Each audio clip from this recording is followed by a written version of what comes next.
Hello friends, मैं सागर पाठक आप सभी का स्वागत करता हूं आपके अपने YouTube channel MR online study पर।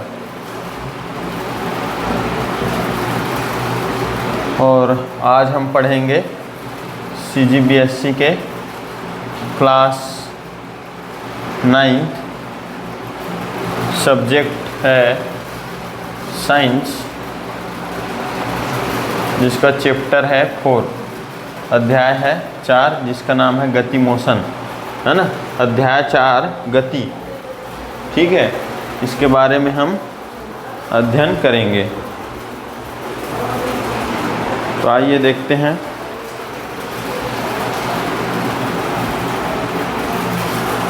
तो गति शब्द से तो आप परिचित होंगे ही, है ना। गति जो शब्द है उसको आपने कई बार सुना होगा। गति के कई उदाहरण हमारे दैनिक जीवन में मिलते हैं, जैसे कि चलना, है ना, चलना, दौड़ना, वाहनों का चलना, फल का पेड़ से गिरना, पक्षियों का उड़ना इत्यादि। ये सब तो हम सुनते रहते हैं। यह तो हम जानते हैं कि हर पल हमारे आसपास विभिन्न वस्तुएं गति करती रहती हैं और हम स्वयं भी सदैव स्थिर नहीं रहते। हम भी तो गति करते हैं ना, हम भी हमेशा स्थिर नहीं रहते। गति अनेकों क्रियाओं और परिवर्तनों का आधार है। इसके अध्ययन एवं विश्लेषण से अनेक बुनियादी सवालों का जवाब मिला है। उदाहरण के लिए ऋतु परिवर्तन समझने के लिए हमें सूर्य के चारों ओर पृथ्वी कैसे गति करती है ना, सूर्य के चारों ओर, है ना, पृथ्वी गति करती है ना सूर्य के चारों ओर। सूर्य के चारों ओर पृथ्वी गति करती है। कैसे गति करती है सब जानना जरूरी है। एक स्थान से दूसरे स्थान तक पहुंचने में किसी वाहन को कितना समय लगता है, यह भी गति की समझ को हमको दर्शाता है। ठीक है, हम प्रायः यह कहते हैं कि कोई भी वस्तु गति में तभी है जब समय के साथ उसकी स्थिति में परिवर्तन होता है। जब समय के साथ स्थिति में परिवर्तन होता है तब हम उसको क्या कहते हैं, वह वस्तु गतिशील है। ठीक है, क्या यह, अब देखो, क्या यह संभव है कि किसी व्यक्ति के लिए एक वस्तु गतिशील हो, दूसरे के लिए वह स्थिर हो। जैसे कि आप ट्रेन में बैठे हो तो आपको लगेगा कि अन्य बैठे यात्री स्थिर हैं, है ना, और आप भी स्थिर हैं, किंतु ट्रेन के बाहर खड़े व्यक्ति के लिए ट्रेन और आप दोनों गति में हैं। यदि आप सड़क के किनारे खड़े हो तो आसपास के पेड़ स्थिर दिखते हैं, पर यात्रा करते समय चलती बस से वे प्रगतिशील प्रतीत होते हैं। यानी कि वस्तु गति में है या स्थिर, इस पर निर्भर करता है कि अवलोकन कौन कर रहा है ना, अवलोकन कौन कर रहा है। यदि आप बस में बैठकर जा रहे हैं तो आप तो अपने लिए स्थिर हो, पर जो बाहर के लोग आपको देख रहे हैं उसके लिए तो आप गतिमान हो ना। तो ये है, किसी भी वस्तु को अवलोकन बिंदु माना जा सकता है और इसे निर्देश बिंदु कहते हैं। ठीक है, दैनिक जीवन में जिन गतियों को हम देखते हैं उनका अध्ययन आसान नहीं है ना। दैनिक जीवन में बहुत प्रकार की गति हम देखते हैं, परंतु उनका अध्ययन आसान नहीं है, उसका हमें विस्तृत अध्ययन करना होगा। जब कोई व्यक्ति पैदल चलता है तो उसके पैरों की गति के साथ साथ विभिन्न अंग जैसे हाथ, सिर आदि भी गति करते हैं। जब कोई वाहन चलता है तो उसके अलग अलग पुर्जे भिन्न भिन्न गति में होते हैं। जैसे साइकिल चलाते समय आपके पैरों की गति, पैडल की गति, चेन की गति, पहियों की गति भिन्न भिन्न होती है। ठीक है, सामान्यतः वस्तु के अलग अलग भाग गतिशील होते हैं, अलग अलग भाग गतिशील होते हैं और वस्तु के द्वारा तय की गई दूरी उसके आकार की तुलना में बहुत ज़्यादा होती है। इस स्थिति में गति के अध्ययन के लिए हम मुख्य रूप से 2 सरलीकरण तय करते हैं ना, 2 सरलीकरण हम लोग तय करते हैं। पहला क्या है, पहला जो है संपूर्ण वस्तु को बिंदु मान लिया जाता है ना, संपूर्ण वस्तु को एक बिंदु मान लिया जाता है, क्योंकि गति में वस्तु के आकार या आकृति उतने महत्वपूर्ण नहीं है। संपूर्ण वस्तु के लिए केवल एक बिंदु को गति की ओर ध्यान में रखना है। जो भी वस्तु गति कर रहा है उसका एक बिंदु को हम ध्यान में रखते हैं, उसके आधार पर ही हम गति को जान सकते हैं। दूसरा जो है क्या है, वस्तु की सरल रेखा में गति को ध्यान रखा जाता है ना, वस्तु एक सरल रेखा में जब जा रहा है तो उसके गति को हमें ध्यान देना चाहिए, है ना, सरल रेखा में। ठीक है। अब एक सीधी रेल की पटरी पर ट्रेन की गति, ऊंचाई से गिरने पर पत्थर की गति सरल रैखिक गति के उदाहरण है ना। एक ही जब रेखा पर चलता है वो, या एक ही रेखा से ऊपर से नीचे आता है तो उसको हम लोग क्या कहते हैं, सरल रेखीय गति कहते हैं, है ना। अब हम नेक्स्ट टॉपिक इसमें पढ़ते हैं। ये तो सामान्य चीज़ें हम लोगों ने गति के बारे में जान लिया, और अगर इसके पहले जो 3 अध्याय हैं आपने नहीं देखा है तो लिंक में डिस्क्रिप्शन दे दिया हूँ, उसके माध्यम से आप इसके पहले के जो 3 अध्याय हैं उसको देख सकते हैं। अब हम लोग पढ़ेंगे गति का वर्णन, गति का वर्णन देखते हैं। ठीक है, गति का वर्णन, नेक्स्ट टॉपिक गति का वर्णन। तो हम गतिशील वस्तु के स्थिति में होने वाले परिवर्तन को देखें। एक वस्तु गति O से प्रारंभ करती है जिसे मूल बिंदु मान लेते हैं ना।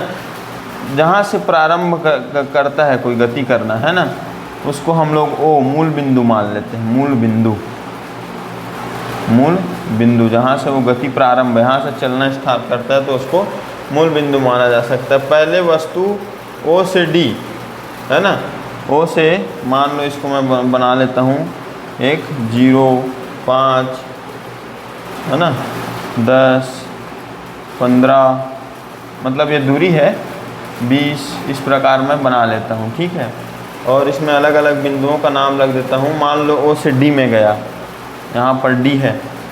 ठीक है, O से D में, फिर D से C में गया, यहाँ पर मान लो C है।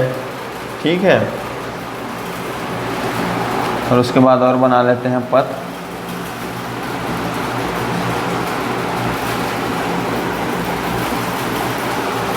ठीक है, अब देखो पहले मूल बिंदु से D में गया कोई, और उसके बाद C में गया, फिर उसके बाद हम लोग क्या कर देते हैं, C से उसको B में ले जाते हैं। B मतलब 40 में ले जाते हैं उसको। ठीक है, अब फिर B से हम लोग कहाँ ले जाते हैं, इसको A में ले जाते हैं। जैसे इसके बाद और ले लेते हैं 45 और 50, यहाँ पर A ले लेते हैं। तो इस प्रकार ये हुआ। ठीक है, A में पहुँची। O से A तक वस्तु द्वारा तय की गई लंबाई क्या हुआ, ये देखो पहले जो वस्तु था वो 0 से यहाँ से शुरू हुआ, मूल बिंदु से यहाँ से शुरू करके ये D में गया, फिर D से C में गया, C से B में गया, B से A में गया। मतलब O से A तक उसने सफ़र किया, OA, उसने OA तक सफ़र किया, है ना। तो OA की लंबाई कितनी है, देखो ये 50 किलोमीटर, है ना, 50 किलोमीटर की दूरी उसने तय की। ठीक है, अब हम लोग क्या करते हैं, फिर उसी पथ पर लौटती है और B से C की ओर गुजरते हुए D पर पहुंचती है ना। अब मान लो ये यहाँ से फिर वापस मुड़ के कहाँ पर आ गई, D में आ गए पहले, फिर यहाँ पर D में आ गई, है ना। तो देखो कितनी दूरी तय किया उसने, 50। अब देखो यहाँ पर टोटल 50 है, लेकिन D में आई वापस, मतलब 40 किलोमीटर दूरी तय की। तो 50 + 40 90 किलोमीटर दूरी, इसने 90 किलोमीटर दूरी तय किया, है ना। टोटल 50 है, 10 को हटा दो, यहाँ तक तय नहीं किया है, वहाँ से पीछे, है ना। तो ये 50 किलोमीटर टोटल दूरी इसने तय किया है। वस्तु द्वारा तय की गई दूरी की कुल लंबाई दूरी कहलाती है ना, जो यहाँ पर 90 किलोमीटर है। ये जो है दूरी कहलाया 90 किलोमीटर। ठीक है, पर वस्तु की प्रारंभिक और अंतिम स्थिति में कितना अंतर है। प्रारंभिक, अभी ये D में पहुंचा है, प्रारंभिक और अंतिम स्थिति में कितना अंतर है उसको हम लोग देखो। प्रारंभिक और अंतिम स्थिति में कितना अंतर है, 10 किलोमीटर का। प्रारंभ में वो यहाँ पर था ना, और अभी कहाँ पर है, 10 में है, 10 किलोमीटर में है। तो यहाँ पर कितना हुआ, 10, है ना। दूरी वस्तु की आरंभिक एवं अंतिम और प्रारंभिक स्थितियों का अंतर कितना आया, 10 आया, है ना। यहाँ वस्तु की अंतिम एवं प्रारंभिक स्थितियों का अंतर क्या है, 10 किलोमीटर है। इस अंतर को हम लोग क्या कहते हैं, इसी को हम लोग विस्थापन कहते हैं। देखो ये 0 से गया, D में, C में, B में, A में गया, A तक गया तो 50 किलोमीटर की दूरी तय किया, फिर वापस आया 40 किलोमीटर, और मतलब टोटल 90 किलोमीटर दूरी तय किया।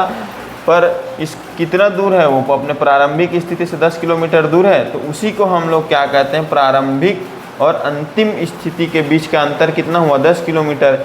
इसी को हम लोग क्या कहते हैं विस्थापन। उसका विस्थापन कितना हो गया, वस्तु का विस्थापन 10 किलोमीटर हो गया। ठीक है,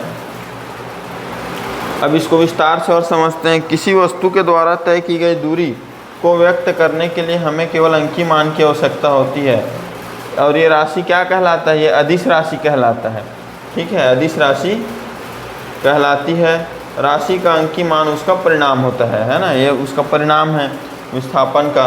किसी वस्तु के विस्थापन को व्यक्त करने के लिए हमें अंकीय मान के साथ साथ उसके गति की भी दिशा की आवश्यकता होती है, उसको सदिश राशि कहते हैं। देखो, केवल हम लोग अंकीय मान ही ले लेते हैं तो वो अदिश राशि कहलाती है। और देखो, अंकीय मान अगर हम लेते हैं किसी में, जैसे मैंने बताया ना कि विस्थापन 10 किलोमीटर हुआ, तो ये क्या कहला जाता है, अदिश राशि। इसको हम लोग अदिश राशि, अदिश राशि, अदिश मतलब जिसमें दिशा नहीं है, ऐसी राशि। और जब अंकीय मान है ना, अंकीय मान प्लस दिशा भी बता दिया जाए, अंकीय मान प्लस दिशा भी बता दिया जाए, तो उसको कहा जाता है सदिश राशि, मतलब दिशा के साथ सदिश राशि। अब देखो इसमें अंतर क्या होगा, मैंने क्या बताया कि विस्थापन 10 किलोमीटर, तो वो अदिश हो गया क्योंकि उसमें केवल अंक का मैंने वर्णन किया। और अगर मैं ये बोल दूं कि 10 किलोमीटर पूर्व में, मतलब दिशा भी बता दिया, अंकीय मान भी बता दिया, तो उसको सदिश राशि हम लोग कहेंगे। ठीक है, तो ये है, तो है ना, ओ से ए तक तय की गई दूरी 50 किलोमीटर, और ओ से ए तक, देखो ना, ओ से ए तक गया 50 किलोमीटर, ए से ओ में फिर आया तो 50 किलोमीटर का विस्थापन हुआ दोनों में। अतः विस्थापन एवं दूरी का दोनों का परिणाम समान है, हाँ, दोनों का परिणाम जो है समान है। ठीक है, यदि वस्तु को ओ से ए तक लाया जाए, पुनः ओ में वापस लाया जाए, तो वस्तु द्वारा तय की गई दूरी कितना हो जाएगा। देखो, यदि ओ से ए में ले गए, ओ ए बराबर, तो 50 किलोमीटर चलेगा। फिर ए से ओ में लाए, फिर 50 किलोमीटर चल के वापस आएगा ना, जितना दूर गया। तो टोटल उसने कितना दूरी तय किया, वस्तु ने 50 + 50 100 किलोमीटर की दूरी वस्तु ने तय की। टोटल 100 किलोमीटर की दूरी वस्तु ने तय की है ना। किंतु विस्थापन कितना हुआ, अब देखो, गया ओ से ए में और ए से फिर ओ में आ गया, तो विस्थापन कितना, शून्य। वहीं तो आ गया ना, फिर से प्रारंभिक स्थिति में आ गया, तो विस्थापन क्या हो गया, इसका शून्य हो गया। ठीक है, क्योंकि प्रारंभिक और अंतिम स्थिति संपाती हो जाती है। इस तरह विस्थापन शून्य भी हो सकता है, चाहे दूरी शून्य हो और ना हो, मतलब दूरी के ऊपर डिपेंड नहीं करता। देखो, दूरी तो उसने 100 किलोमीटर दूर तय किया, लेकिन फिर उसी स्थिति में आ गया, तो विस्थापन वो हटा थोड़ी अपने जगह से, उसी स्थिति में आ गया, तो विस्थापन तो शून्य हो गया। ठीक है, अब हम लोग क्या है कि एक उदाहरण द्वारा हम लोग इसको समझने का प्रयास करते हैं। देखिए,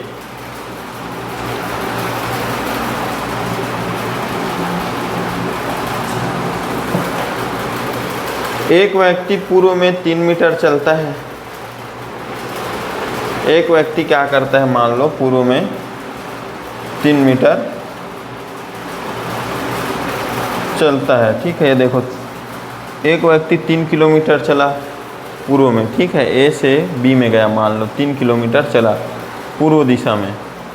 ठीक है, देखो, अंकीय मान भी और पूर्व दिशा भी बता रहा है, मतलब सदिश राशि हो गया। ठीक है, 3 किलोमीटर चला, तत्पश्चात 8 मीटर उत्तर की दिशा में, मतलब ऊपर की ओर चला, सी में 8 किलोमीटर चला।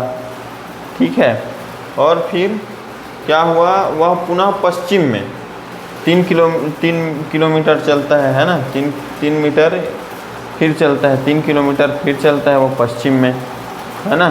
तो यहाँ पर डी में पहुँच गया। तो यहाँ पर उसने कितना दूरी तय किया, पहले ए बी में गया, ए से बी में गया, है ना, फिर बी से सी में गया 8 किलोमीटर, फिर सी से डी में गया, मतलब टोटल दूरी उसने कितना तय किया। ये देखो, यहाँ पर ए से बी में 3 किलोमीटर, बी से सी में 8 किलोमीटर, सी से डी में 3 किलोमीटर, मतलब 3 और 8 11 3 14 किलोमीटर उसने टोटल दूरी तय की। ए से यहाँ से निकला, डी तक पहुँचने में उसने टोटल 14 किलोमीटर की दूरी तय की। अब विस्थापन का परिणाम कितना होगा, ये देखो, विस्थापन का परिणाम, विस्थापन कितना हुआ है इसका, ये एक आयत बन रहा है, आमने सामने की भुजा बराबर है, इसलिए ये AD CB बराबर AD है ना। तो यहाँ पर AD, इसका विस्थापन ए से डी में पहुँचा, तो AD इसका विस्थापन हुआ, वो भी कितना हुआ 8 किलोमीटर। देखो तो दूरी कितना तय किया 14 किलोमीटर, पर विस्थापन कितना हुआ, विस्थापन 8 किलोमीटर हुआ उसका विस्थापन, है ना। तो इस प्रकार है ना। अब हम लोग इसके आगे देखते हैं, आगे पढ़ते हैं। अब देखो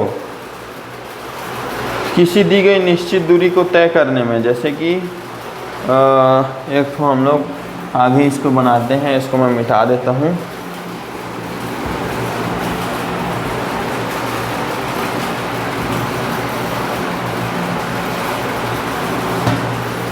देखो है ना, ए वस्तु क्या होता है, यदि कोई वस्तु है ए, वो क्या करता है 30 किलोमीटर की दूरी 45 मिनट में तय करता है। 30 किलोमीटर की दूरी 45 मिनट में तय करता है, ठीक है। जबकि बी क्या करता है, बी उतना ही दूरी मतलब 30 किलोमीटर की दूरी को 60 मिनट में तय करता है। देखो कोई व्यक्ति है ए जो 30 किलोमीटर की दूरी को 45 मिनट में तय करता है, 30 किलोमीटर चला जाता है 45 मिनट में। कोई व्यक्ति है बी जो उतनी दूरी को मतलब 30 किलोमीटर की ही दूरी को वो 60 मिनट में तय करता है, ठीक है। वो क्या करता है 60 मिनट में तय करता है। तो इसमें ए तेज़ चलती है और बी धीमी। देखो ना, ए 45 मिनट में पहुंच गया और बी 60 मिनट में, मतलब ए तेज़ चल रहा है और बी धीमी, है ना। तो वस्तु का गति का दर अगर हम पता लगाने के लिए वस्तु द्वारा इकाई समय में तय की गई दूरी हमको मापना पड़ेगा। तो इस राशि को हम लोग क्या कहेंगे, चाल कहेंगे, मतलब चाल, है ना। चाल हम लोग ज्ञात करेंगे। तो चाल का SI मात्रक क्या होता है, मीटर पर सेकंड होता है। मीटर पर सेकंड इसका SI मात्रक होता है। चाल का SI मात्रक, ध्यान रखिएगा इसको, चाल का SI मात्रक जो होता है मीटर पर सेकंड होता है। वस्तु की चाल का अन्य मात्रक क्या होता है, किलोमीटर प्रति घंटा भी होता है, किलोमीटर प्रति घंटा भी होता है, पर SI मात्रक मीटर पर सेकंड होता है, ठीक है। तो वस्तु की औसत चाल वस्तु के द्वारा तय की गई दूरी और कुल समयांतराल का अनुपात होता है ना। अगर हमको औसत चाल निकालना है, देखो औसत चाल बराबर होता है, औसत चाल बराबर होता है, औसत चाल बराबर तय की गई दूरी बटे कुल समयांतराल। तय की गई दूरी बटे कुल समयांतराल,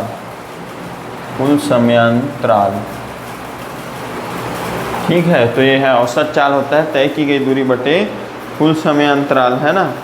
तो ये है। अब हम क्या करते हैं, ए और बी के चाल की मान लीजिए हम लोग गणना करते हैं ना। ए और बी के चाल की हम लोग गणना करते हैं। तो देखो औसत चाल ए के लिए निकालते हैं, औसत चाल ए के लिए औसत चाल निकालेंगे, है ना। औसत चाल निकालेंगे तो ए ने कितना दूरी तय किया, 30 किलोमीटर दूरी तय किया, है ना। औसत चाल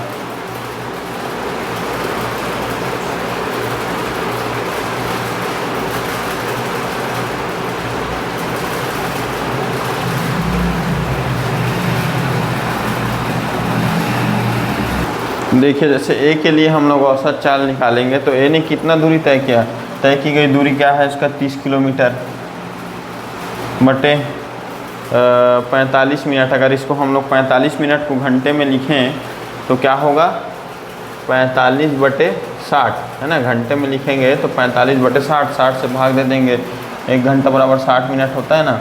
तब देखो ये क्या होगा 30 गुणित ये 60 ऊपर चले जाएगा बटे 45। ये देखो 15 चौके 60, 15 तिया 45 और 30 दहम 30 और 10 गुणित 4 क्या हो जाएगा 40 किलोमीटर प्रति घंटा। 40 किलोमीटर प्रति घंटा इसका औसत चाल हो जाएगा। एक औसत चाल 40 किलोमीटर प्रति घंटा। अब उसके बाद देखो बी का औसत चाल क्या होगा, बी का औसत चाल निकालें तो बी ने कितना दूरी तय किया, बी ने भी 30 किलोमीटर का दूरी तय किया, है ना। और इसका क्या होगा 60 मिनट मतलब 60 बटे 60 मतलब 60 बटे 60 मिनट में तय किया, मतलब 1 घंटे में। तो ये क्या हो जाएगा, ये तो 60 और 60 कैंसल, मतलब 30 आ जाएगा। 30 किलोमीटर प्रति घंटा इसका औसत चाल बी का। तो इस प्रकार हम लोग औसत चाल निकालते हैं, है ना। देखिए और कुछ हम लोग यहाँ पर प्रश्न बनाते हैं, और कुछ प्रश्नों को अब हम लोग हल करेंगे। जैसे कि देखिए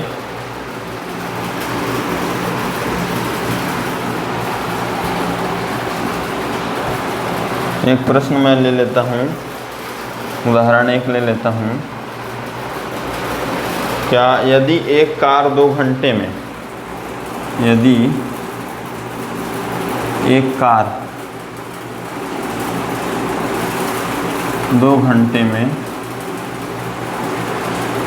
2 घंटे में यदि एक कार 2 घंटे में 60 किलोमीटर की दूरी तय करती है ना, 60 किलोमीटर की दूरी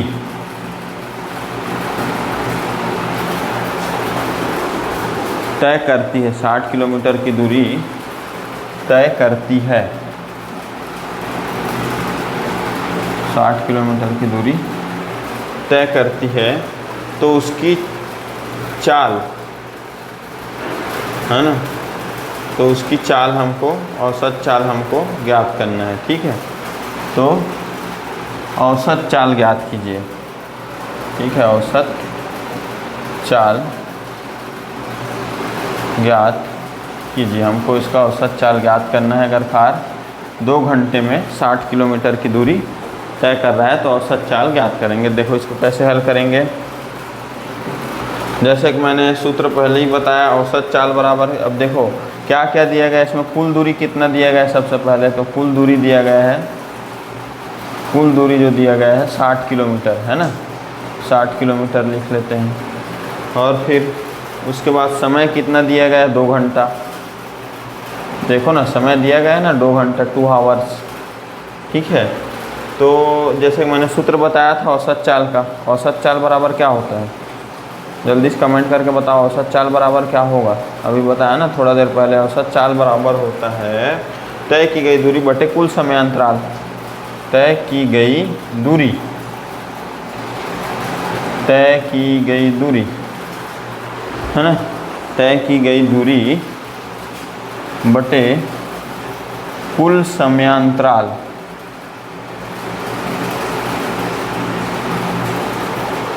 ठीक है, तो यहाँ पर देखिए औसत चाल बराबर क्या होगा। औसत चाल बराबर देखो तय की गई दूरी कितना है, 60 किलोमीटर, और फिर कुल समय अंतराल कितना है, 2 घंटा।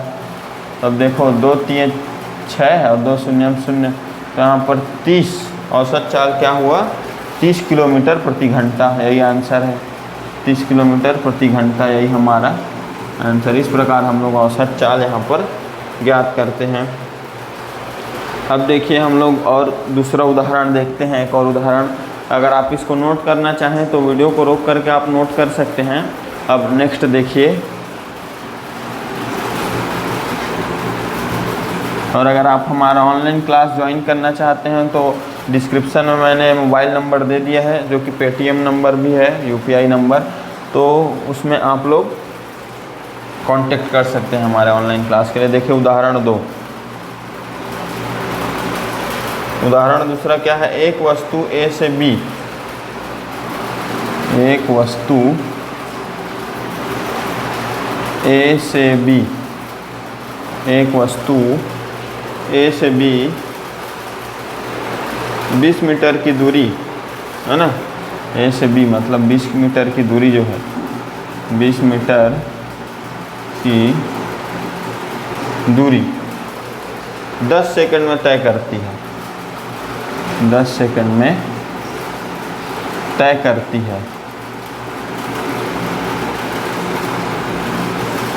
तय करती है।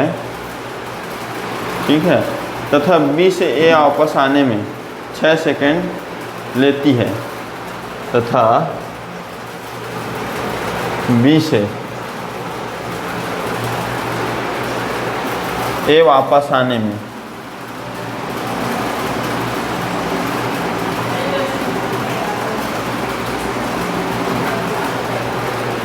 6 सेकंड लेती है तो वस्तु की औसत चाल क्या होगी? की औसत चाल क्या होगी?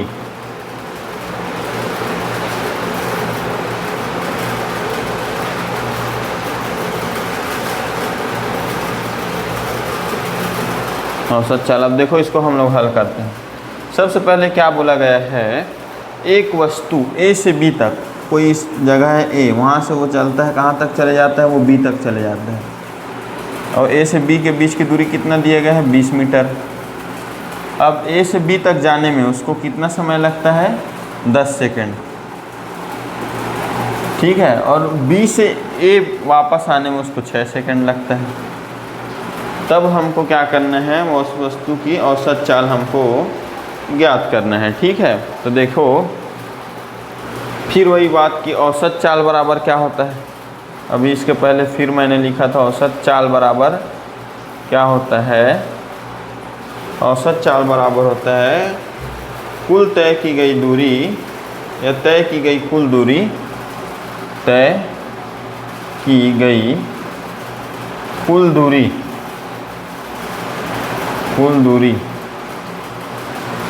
बटे कुल समयांतराल,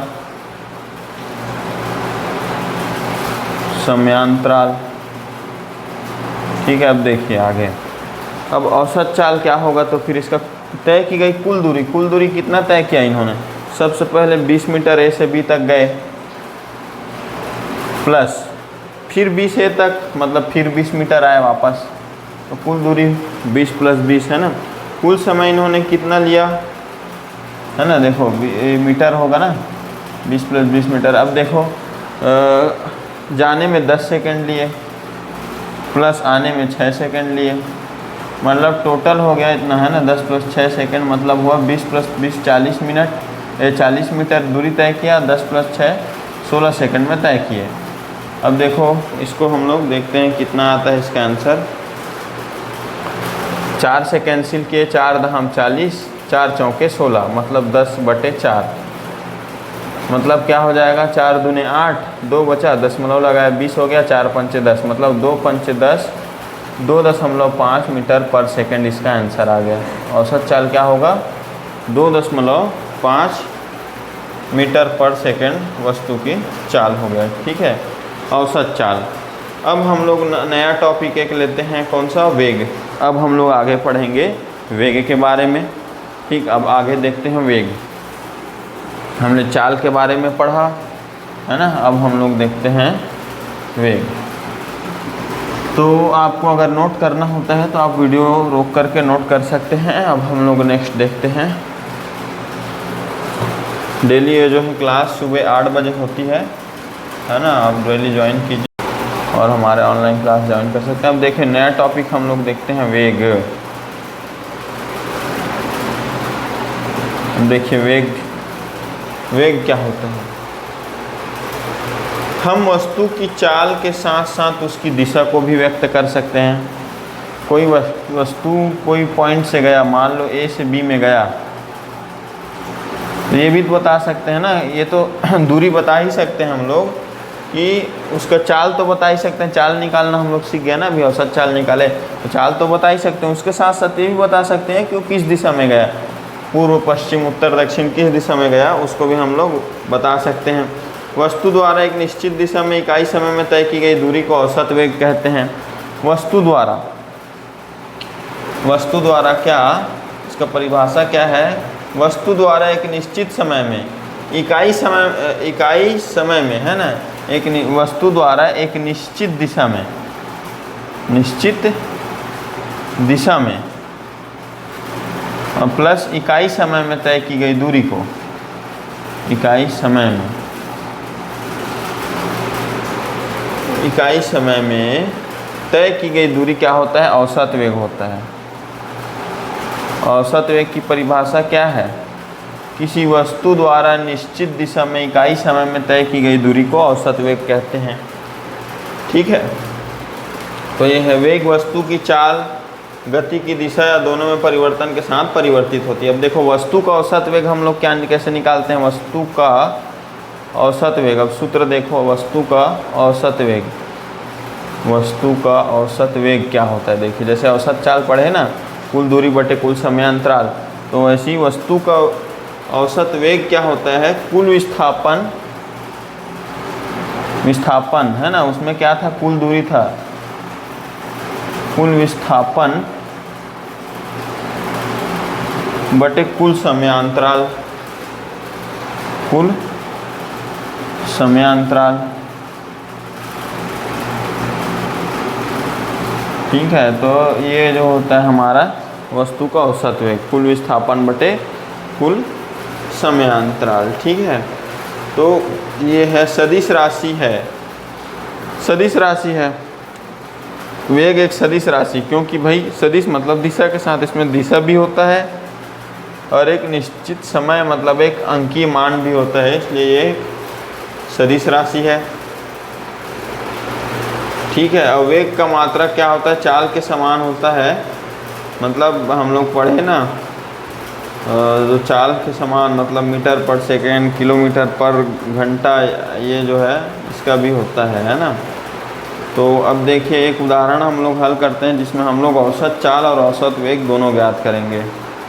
ठीक है, तो अब देखिए एक उदाहरण देखते हैं जिसमें हम लोग क्या ज्ञात करेंगे, दोनों औसत चाल और औसत वेग दोनों ही हम लोग उसमें ज्ञात करेंगे। देखो उदाहरण 3 है आपके बुक में, उदाहरण 3। अब देखो एक कार शहर ए से दूसरे शहर बी तक, एक कार शहर ए से, एक कार शहर ए से दूसरे शहर बी तक, है ना, से दूसरे शहर बी तक, बी तक 40 किलोमीटर प्रति घंटा की चाल से जाती है ना, 40 किलोमीटर पर हावर, 40 किलोमीटर प्रति घंटे की चाल से जाती है।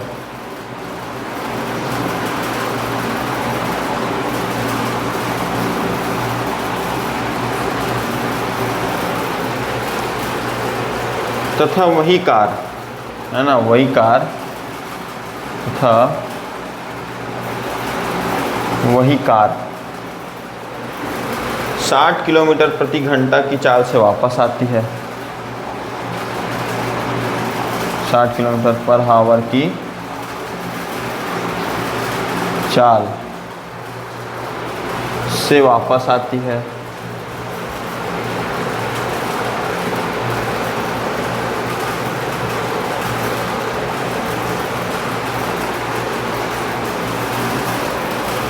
है ना, वापस आती। कार की औसत चाल और औसत वेग हमको ज्ञात करना है। ठीक है, कार की औसत चाल और औसत वेग ज्ञात करना है हमको, है ना, ज्ञात कीजिए। अब देखो इसको हम लोग सॉल्व करते हैं, है ना, इसको सॉल्व करते हैं तो हल। देखो सबसे पहले हम लोग क्या निकाल लेते हैं, औसत चाल निकाल लेते हैं। तो औसत चाल क्या होगा,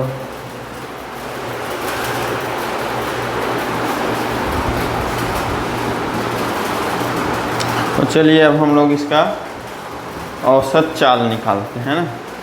तो औसत चाल बराबर, जो मैंने फिर लिखा वही सूत्र आएगा, औसत चाल बराबर क्या होता है, तय की गई कुल दूरी बटे कुल समय। लिख दो, शॉर्ट में लिख देता हूँ, कुल दूरी बटे कुल समय, है ना, कुल दूरी बटे कुल समय।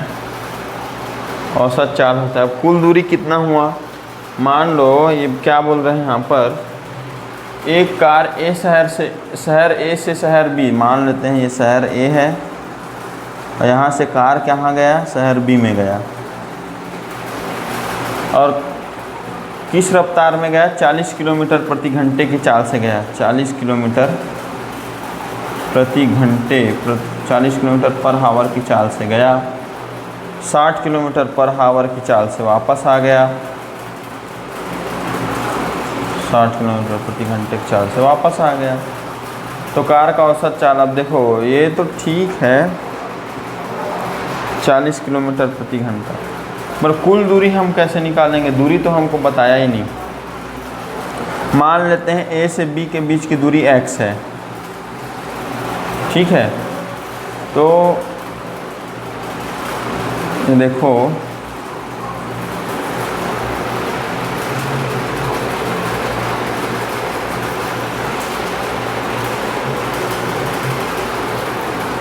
दूरी कितना हो जाएगा, x दूरी गया, x दूरी वापस आया, मतलब कुल टोटल दूरी हो गया 2x, कुल दूरी कितना हो जाएगा 2x भाई 2x किलोमीटर गया, x किलोमीटर वापस आया, मतलब टोटल 2x दूरी तय किया ना। पर कुल समय हम कैसे निकालेंगे, अब समय देखो होता है ना सूत्र, चाल बराबर दूरी बटे समय, चाल बराबर दूरी बटे समय। अब हम समय निकालें यहाँ पर, समय बराबर क्या हो जाएगा, दूरी बटे चाल, ठीक है, समय बराबर क्या होगा, दूरी बटे चाल हो जाएगा, ठीक है। तो पहली बार गया, जब ए से बी में गया तो दूरी कितना था, टाइम जाते समय टाइम है ना, तो t1 ले लेते हैं इसको, तब दूरी कितना था, उतना ही था x, पर चाल कितना था, दूरी बटे चाल, चाल कितना था जाते समय 40 किलोमीटर प्रति घंटा, वापस आए उस समय मतलब t2, दूरी तो उतना ही था b से a x है ना, पर चाल कितना हो गया इसमें 60, टोटल समय कितना हुआ t1 प्लस t2, मतलब x बटे 40 प्लस x बटे 60। तो इसको हम जोड़ते हैं तो 60 और x का गुणा 60x प्लस 40 और x का गुणा 40x, यहाँ पर 40 और 6 का गुणा 6, 4 छीके 24 और 2 0 है 2400 है ना। अब यहाँ पर देखो इसको और आगे हल करते हैं तो कुल समय कितना हुआ, 60x प्लस 40x 100x बटे 2400 है ना, मतलब ये 2 0 कैंसिल, तो कितना हो गया x बटे 24, कुल समय कितना हो गया x बटे 24 है ना। तो यहाँ पर हम लोग औसत चाल जब निकालेंगे तो औसत चाल बराबर क्या निकलेगा, देखो कुल दूरी कितना है हमारा, कुल दूरी 2x है, बटे कुल समय कितना है x बटे 24, ठीक है। तो ये इस प्रकार निकलेगा, कुल दूरी कितना हो जाएगा, ये हो गया हमारा औसत चाल है ना। ये औसत चाल 2x बटे 24, ये हो गया हमारा औसत चाल। आप जब इसको कॉपी में नोट करेंगे तो बहुत अच्छे तरीके से बनाना है, ठीक है, अभी समझ लीजिए। अब यहाँ पर देखिए औसत चाल निकल गया, अब हम लोग निकालेंगे औसत वेग है ना, औसत वेग, औसत वेग। तो औसत वेग बराबर क्या होता है, कुल विस्थापन बटे कुल समयांतराल है ना, कुल विस्थापन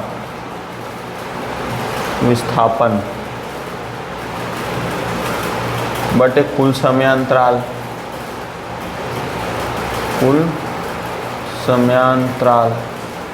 ये देखिए औसत वेग बराबर कुल विस्थापन बटे कुल समयांतराल। तो कुल विस्थापन कितना हुआ, ये तो ए से बी में गया, बी से ए में आया, मतलब अभी भी वो ए में ही है, मतलब विस्थापन तो 0 हो गया ना, तो कुल विस्थापन तो शून्य हो गया ना। और कुल समय तो देखिए, कुल समय कितना हुआ हमारा, ये दे x/24। तो ये तो औसत वेग बराबर क्या हो गया, औसत वेग बराबर तो शून्य निकल गया ना, औसत वेग बराबर शून्य। तो हमारा औसत चाल है 2x/x/24 और औसत वेग है हमारा शून्य। तो इस प्रकार ये निकला है ना। अब देखिए हम लोग आगे हल करते हैं इसके। तो इसके आगे हम लोग गतियों का ग्राफ पढ़ेंगे, गतियों के ग्राफ, है ना। गतियों के हम लोग ग्राफ पढ़ेंगे। तो ये उम्मीद करता हूँ ये टॉपिक समझ आ गया होगा। इसको आप आराम से नोट कर लीजिएगा, वीडियो को पॉज करके, रोक करके। अब देखिए मैं आगे के टॉपिक पर हम लोग डिस्कशन करते हैं। तो इसको मैं सबसे पहले मिटा देता हूँ।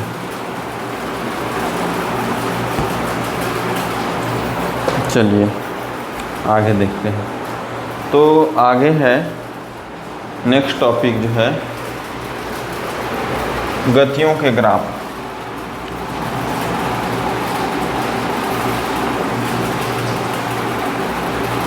ग्राफ के बारे में आपने सुना ही होगा, है ना, सुना होगा ना। तो अब तक हमने औसत चाल और औसत वेग की बात की है, पर क्या हम किसी वस्तु के तात्क्षणिक चाल अथवा वेग का पता लगा सकते हैं। देखो, अपूर्वा की घर से विद्यालय तक की दूरी का समय, देखो समय किस में है, मिनट में है हमारा, समय है मिनट में, ठीक। और दूरी क्या होगा, मीटर में होगा। दूरी किस में होगा, मीटर में। अब देखो, जब पूर्वा को घर से निकले 2 मिनट हुआ ना, तब वो 12 मीटर पहुंच चुकी थी। जब अपूर्वा को घर से निकले 4 मिनट हुआ, 24 मीटर पहुंच चुकी थी। 6 मिनट हुआ, 36 मीटर पहुंच चुकी थी अपने घर से दूर, है ना। अब 8 मिनट हुआ तो 48 मीटर।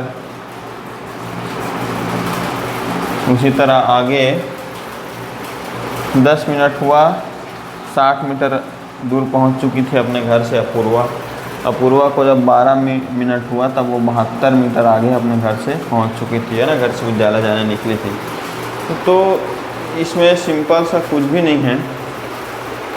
इसमें हम लोग ग्राफ को कैसे ग्राफ कैसे बनाएंगे, इसमें अब देखिए ग्राफ में हम लोग इसको कैसे निरूपित करेंगे। एक ग्राफ बना लेते हैं, ये ऐसा x अक्ष और y अक्ष होता है ना, x अक्ष और y अक्ष। तो ये हो गया हमारा x अक्ष, ये हो गया हमारा y अक्ष, ठीक। अब इधर हम लोग क्या ले लेते हैं, समय जो है ना, समय जो मिनट में है, समय जो किस में है, मिनट में है, उसको हम लोग x अक्ष में लिए हैं, ठीक है। समय जो कि मिनट में है उसको हम लोग x अक्ष में, और दूरी जो कि मीटर में है उसको y अक्ष में लेंगे। दूरी जो किस में है, मीटर में, ठीक है। यहाँ पर ग्राफ बना लेते हैं। देखिए 2, 4, 6, 8, 10, 12 ऐसा है ना, इसका ग्राफ बना लेते हैं। ये 0 लेंगे इसको मूल बिंदु, 2, 4, 6, 8, 10, 12, 14, ठीक है। फिर 12, 24, 36, 48, 60, 72, तो इसको भी ले लेते हैं 12, 24, 36, 48, है ना, 60 और 72,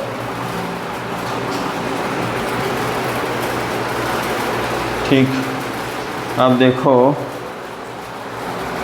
जब 2 मिनट हुआ था तब वो 12 मीटर पहुंची थी, यहाँ पर आ गया बिंदु। जब 4 मिनट हुआ था तब 24, 6 मिनट हुआ था तब 36, 8 मिनट हुआ था तब 48, 10 मिनट। तो ऐसे करके ये जो है ना एक सीधी रेखा हमको प्राप्त होता है, क्योंकि एक निश्चित समय के साथ निश्चित दूरी तय कर रही है, तो एक सीधी रेखा हमको प्राप्त होता है। ठीक है, तो यहाँ पर देखिए इस प्रकार हम लोग ग्राफ में इसको निरूपित करते हैं ना। ठीक है, तो अब हम लोग देखते हैं, जैसे एक समान गति का ग्राफ है, असमान गति का जो ग्राफ रहता है ना वो टेढ़ा मेढ़ा भी हो सकता है, इधर उधर आगे पीछे, है ना। ये एक समान गति का ग्राफ था। अब हम लोग आगे देखते हैं त्वरण। त्वरण क्या होता है, नया टॉपिक देखते हैं, त्वरण, है ना। त्वरण के बारे में अध्ययन करते हैं और ये जो है आज का लास्ट टॉपिक हो सकता है, त्वरण। त्वरण देखते हैं।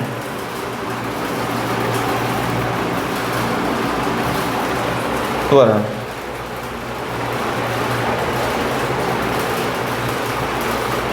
देखो, तो त्वरण के लिए हम लोग क्या कह सकते हैं, किसी स्पीड से कोई व्यक्ति चल रहा है, अचानक उसको स्पीड बढ़ जाए, या बहुत स्पीड से कोई कार आ रहा है, अचानक उसका स्पीड कम हो जाए, तो उसी को त्वरण कहते हैं ना। वेग में परिवर्तन का जो दर होता है, वेग में जो परिवर्तन हो जाता है ना, उसको हम लोग त्वरण कहते हैं। सीधा सीधी सी बात क्या है, अगर त्वरण के बारे में लिखें तो क्या होगा, वेग में परिवर्तन की दर को त्वरण कहते हैं। वेग में परिवर्तन, वेग में परिवर्तन की दर को त्वरण कहते हैं।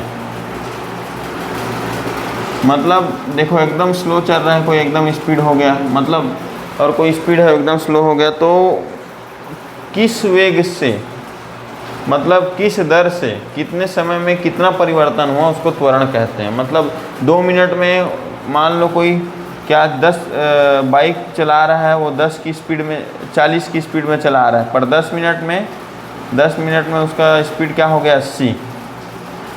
तो क्या हुआ, वेग में परिवर्तन हुआ एक निश्चित समय में, इतने समय में इतना हो गया, 40 से 80 गया, मतलब 10 मिनट में 40 और बढ़ गया।